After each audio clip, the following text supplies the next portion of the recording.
It's good to have the chance to talk to you again. This morning, Mrs. Underwood and I will be talking to you about a very important concern that we've had for the past few weeks, and that is the matter of making sure that we have sanitized and prepared our buildings and facilities. There are changes in the church, of course, with this pandemic, and among the changes that we are looking into, and we're very close to making these decisions, are installing UV lighting in the church. There's a system available of UV lights which actually go into the air ducts, and they purify the air so that we can be sure that as the air is circulated, the air we're breathing is cleaner and viruses are eliminated. We're taking every step to disinfect the church adequately. The church will be cleaned before and after each Mass, and before the church opens up again, we will have a deep cleaning of the church to make sure the facility is starting off in a good place. We will have thermometers available when people start coming back to church. Thermometers will be available at the doors of the church. We want everyone to prepare to come. There'll be a list in the bulletin and perhaps an e-blast about knowing how to judge whether it's safe to come back to church. If you have a sore throat or a runny nose, or you're not feeling well, you're symptomatic, maybe with a fever, those are signs that coming to church is perhaps not a good thing, and self-regulating will be an important way to keep each other safe. We will, of course, follow social distancing rules. When we open the church, you'll notice that every other pew is gone. The reason for that is all the pews have been taken out so that we can now paint the church. And at the end of the month of June, when the pews are put back, we're only putting back every other pew so that social distance possibilities will be in place. We'll also expect that people will wear masks and use hand sanitizers, which will be available at the doors and throughout the church. We will not be putting kneelers back on the pews because kneelers will increase the territory that needs to be cleaned after each Mass, but they also mean a closeness and a violation of social distance. So for now, kneelers will not be part of the church either. There's always some risk in every environment. No matter how safe an environment is, there's always a possibility that it's not perfect, and everyone has to judge whether or not it's appropriate for them to come back, especially into a social gathering or a larger gathering. As we look ahead, the dates we are looking at to reopen the church for weekend Masses is the weekend of July 25th and 26th. At the end of July, we feel we will be ready to open the church, and that weekend we will have a 5:30 Saturday night Mass, and our COVID schedule for the time being will be Sunday morning at 8 a.m. and 10 a.m. So the weekend schedule will be 5:30, 8, and 10 a.m. On July 27th, Monday morning, we will start daily Mass, and we'll have more information on that as we go on. As we approach the time of opening the church, one thing that will happen is we are making masks available for children, and through the school we will have masks on sale, and we are asking families to purchase a packet of 3 masks, and to purchase a second packet that we will use to bring to the soup kitchen, the Tucson Soup Kitchen in Newark, where the sisters are working. So for every pack of masks that you buy, we ask that you buy a second one that we can donate to the sisters in Newark. And that will help pay for some of the expenses of the sanitizing and disinfecting that we have to do moving forward. The work on the church has been significant in the past few weeks. You probably noticed already there's a new parking lot outside. Parking lot has been redone and striped. The church floor has been redone, the pews have been installed, the church has been painted.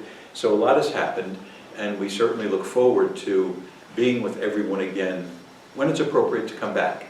All of the things we're doing are, of course, subject to the guidelines that the governor will make available to us, and we follow carefully what the Archdiocese is saying as well. But for now, these are our plans, and these are the steps we're taking to move forward. And I'm glad that Mrs. Underwood is with us today, and I'd like Mrs. Underwood to come and tell us some of the things that have been in place and will be in place in terms of St. Rose of Lima Academy. Hello. It's been quite some time since I've seen most of you, and honestly, I miss all of you. Dropping off the books is probably the only time we get to communicate in person with each other. And I thank you for bringing the books and the computers, everything, even the power cords back with you. Please continue to do so. I have been working very closely with the Church Council in terms of how best practices for opening not only the church, but our school as well. We have interviewed extensively, looking at companies that would not only deep clean our schools, because of course that would be the first step. Johnny and I and several companies have been doing just that to ensure we have the cleanest base that we can begin with. The next step, of course, would be using some CDC recommended filtration systems, and that's what we're looking at right now. Most of them being electrostatic, spraying, misting, and killing bacteria and viruses as they go. The air purification systems are usually seated in an ultraviolet with a fogging mist. We're going through and through, and that should be settled hopefully by this week in step 2. Step 3, we're looking at a combination of self-monitoring. We're asking if your child's not feeling well, please keep them home. Part of step 3 would also be a temperature.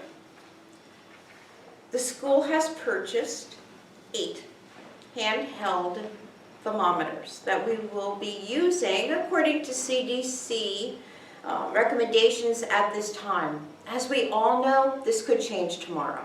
So I will keep you posted on that. One thing I would really like our school to get behind is part of the mask program. We have a very generous parish family that not only manufactured, but donated 100% to the church. And that is these incredible masks. I wear them all the time. They come in packs of 3, and they have children's sizes and adult sizes. So I will show you exactly what they look like. They're so easy and comfortable. And you'll see me wearing a full display of beautiful masks. To purchase a pack of 3, the charge is $20 for adult and children's sizes. In addition, while you're in the giving spirit, we ask that you also purchase a pack of 3 for our donation to our sister parishes and our sisters. Thank you for your generosity, and please email me, call the school's office, and we'll make sure we get these right out to you. Thank you. Well, thanks again, everyone, and I want to thank Mrs. Underwood for being here with us today, telling us about the school, reminding us of what the school is doing. Mrs. Underwood mentioned the masks. I do want to mention that Sal and Molly Kona have donated these masks, and we're very grateful to them for allowing us to provide masks for you, and then, because of your generosity, to provide masks for our sister parishes and the soup kitchen down in Newark.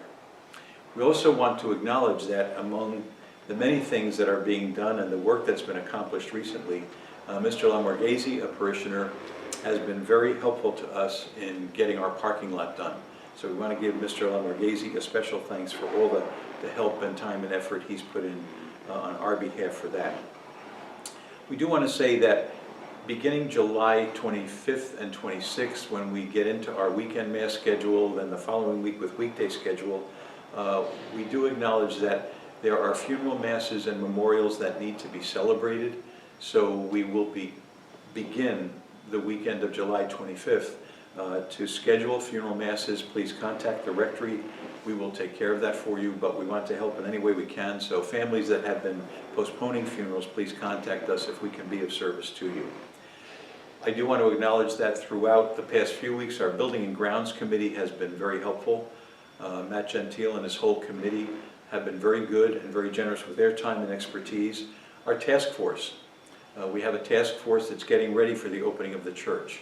It's the task force that has gathered, put in time, gathered expertise, looked at best practices, companies, interviews, whatever it takes to do it. Our task force has been very significant in their help and assistance as well. During this time of pandemic, we have relied on HTTV to schedule our masses. Our masses will continue to be scheduled on HTTV. We're so grateful to that station for having us on 7 and 9 on Sunday mornings and 7:30 a.m. on weekdays. So thanks again to HTTV. We're very grateful. And thanks to our parishioners for your continued support. We have done many things in the past few months to maintain our connections with you and to try to keep our connections with one another alive.